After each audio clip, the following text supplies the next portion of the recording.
Missions and Discipleship Course. Lesson number 4.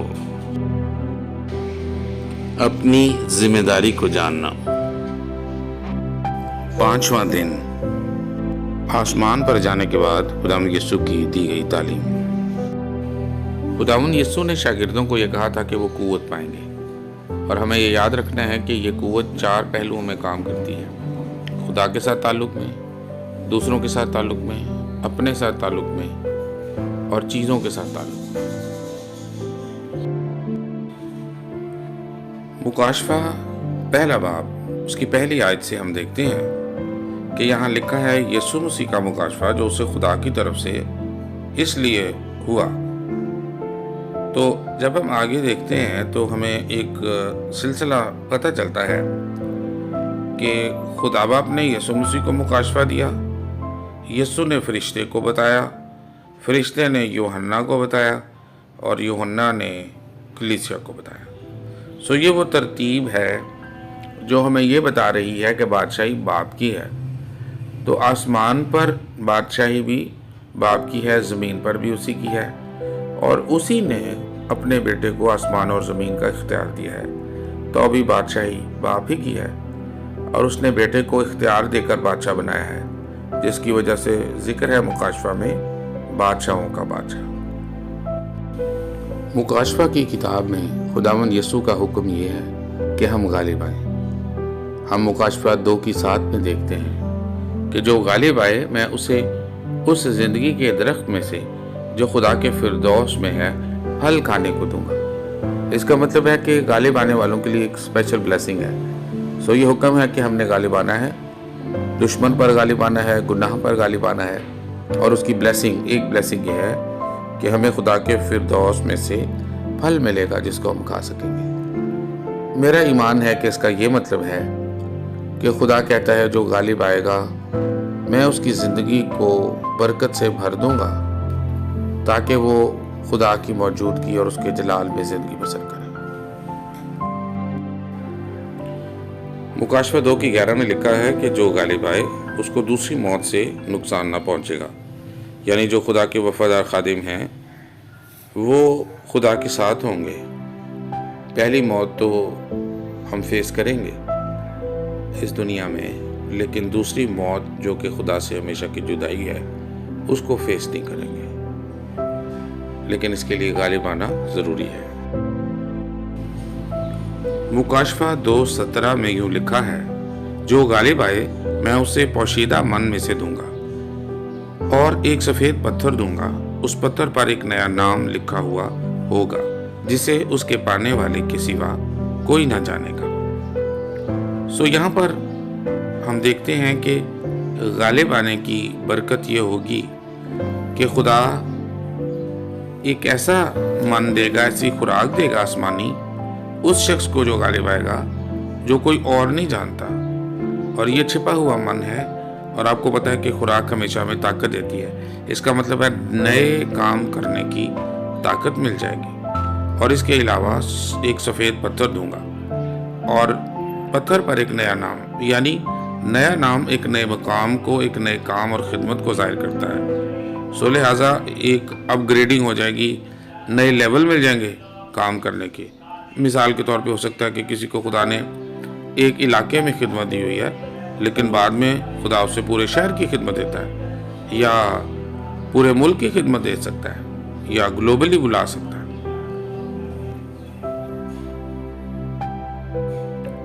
मुकाशफा 2:26 में लिखा है जो गालिब आए और जो मेरे कामों के मुआफिक आखिर तक अमल करे मैं उसे कौमों पर इख्तियार दूंगा और वो लोहे के असा से उन पर हुकूमत करेगा। आयत 27। इससे ये साबित होता है कि खुदावंद ये हुक्म दे रहा है कि गालिब आओ।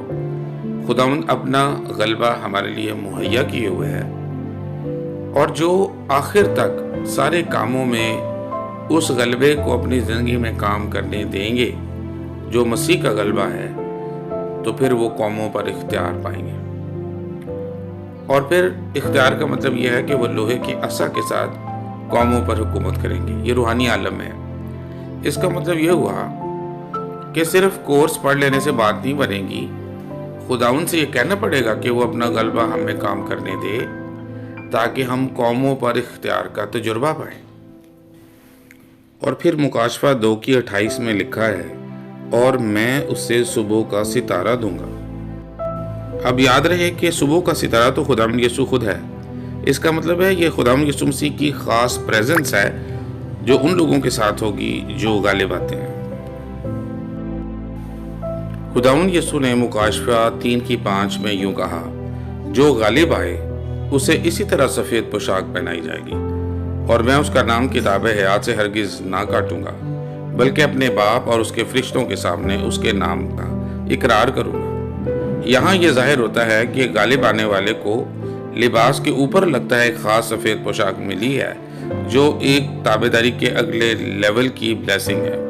और ना सिर्फ ये बल्कि ये कहा गया है कि जो सिर्फ तौबा करके ज़िंदगी बसर नहीं करते बल्कि तौबा करके गालिब ज़िंदगी बसर करते हैं, उनका नाम किताब हयात से हरगिज़ ना काटा जाएगा।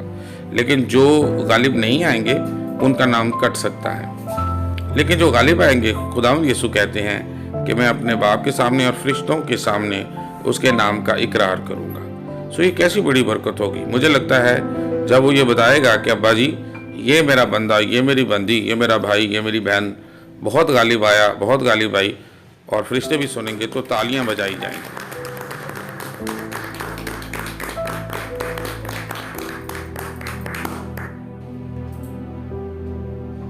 फिर खुदावंद यीशु ने मुकाशफा बाब 3 की 12 में कहा, जो गालिब आए मैं उसे अपने खुदा के मकदस में एक सतून बनाऊंगा। वो फिर कभी बाहर ना निकलेगा, और मैं अपने खुदा का नाम और अपने खुदा के शहर यानी उस नए यरूशलेम का नाम जो मेरे खुदा के पास से आसमान से उतरने वाला है, और अपना नया नाम उस पर लिखूंगा। जब खुदावंद यीशु ने यह वादा किया है कि जो उसका हुक्म मानेगा और गालिब आएगा, और ये कहा है कि खुदावंद उसको अपने मकदस में एक सतून बनाएगा, तो आपको पता है कि सतून जो है पिलर छत का वजन उठाता है। इसका मतलब ये हुआ कि ना सिर्फ वो खुद खुदा में ज़िंदगी बसर करेगा बल्कि कई लोग उस पर इन्हिसार करेंगे और वो कई लोगों के लिए सहारा बन जाएगा। फिर कभी वो बाहर ना निकलेगा, यानी उसको एक खुदा के घर में एक ऐसा मकाम मिलेगा जिसमें उसकी दौड़ें कम हो जाएंगी। और फिर लिखा है कि मैं अपने खुदा का नाम यानी अपने बाप का नाम और अपने बाप के शहर यानी नए यरूशलेम का नाम जो मेरे खुदा के पास से आसमान से उतरने वाला है, और अपना नया नाम उस पर लिखूंगा।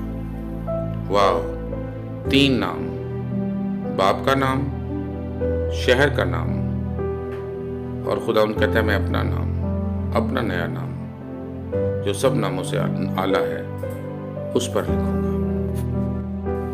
खुदावंद बाप के नाम, अपने नाम और कलीसिया के नाम से हमें सजाना चाहता है। आइए अपने आप को गलबे के लिए पेश करें। मुकाशफा 3 बाब और उसकी 21वां आयत में यूं लिखा है, जो गालिब आए मैं उसे अपने साथ अपने तख्त पर बिठाऊंगा, जिस तरह मैं गालिब आकर अपने बाप के साथ उसके तख्त पर बैठ गया।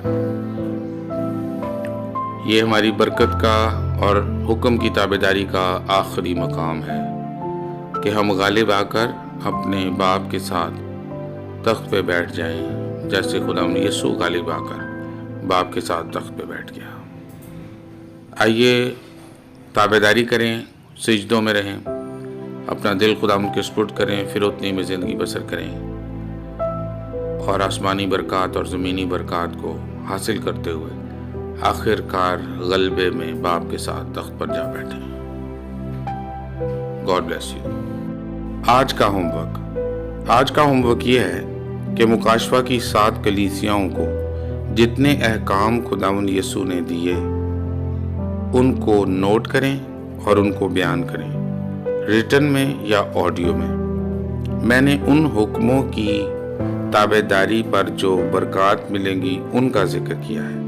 आपने हुक्म तलाश करना।